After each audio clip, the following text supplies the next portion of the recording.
El Paso County's Veterans Affairs Office is by far the most active office of its type in the state of Colorado. The office sees more than 8,000 visits per year. It typically manages an ongoing caseload of about 1,000 active claims for benefits, and last year assisted 1,900 veterans and family members in successfully processing their claims for VA and related benefits. In fact, the estimated 78,000 veterans living in El Paso County receive more than $250 million in benefits each year. Veterans, by VA studies, do much better using an advocate. In most cases, a veteran that receives a certain amount of money by doing the claims project on their own can get 40% more on the average using a veteran service advocate like ourselves. The El Paso County Veterans Service Office does a lot of claim work. Since we have a very large contingent of Vietnam veterans in El Paso County, we'll use them. Veterans that were exposed to Agent Orange, over the years they've added diseases that are service-connected, related directly to dioxin exposure, the Agent Orange issue. But over the years they've recently added heart disease, which has really added to what happens in our veterans community. Counties are required by state mandate to maintain a Veterans Services Office, but the state of Colorado allocates only $200 a month to support the El Paso County office.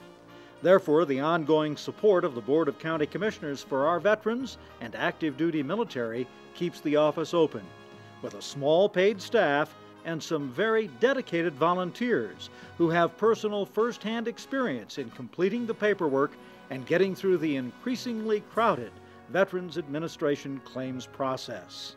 It takes much longer because we have many more veterans that are applying and continuing to upgrade and so on. So it takes a lot more. They appear to be very much overwhelmed. And when I say they, I'm talking about the system. They're overwhelmed here as well, but we managed to keep it fairly steady and constant here. And I feel like I'm really making a contribution by being here.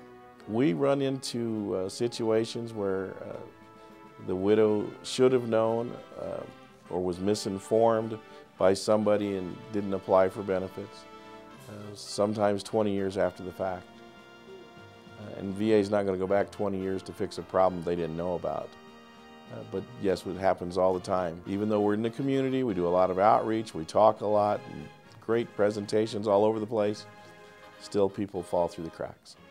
On any given day, we're running probably 50 to 60 clients coming through the door.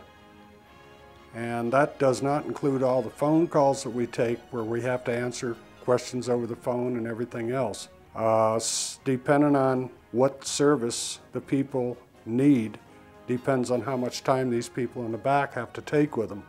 And unfortunately, sometimes we get backlogged out front. People are having to wait longer periods of time. And unfortunately, a lot of people don't have the patience. I had a booby trap that went off. I was treating a comrade, and a piece of the shrapnel hit me below my flak jacket and kind of just singed me. My CO asked me if I wanted a Purple Heart.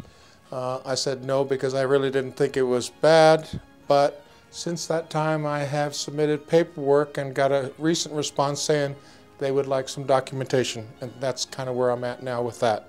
I think that after I got out of the service initially, because I was medical, I really thought for a long time that medical people really didn't get ill or didn't get hurt or they're not wounded or they just, you know, let it slide.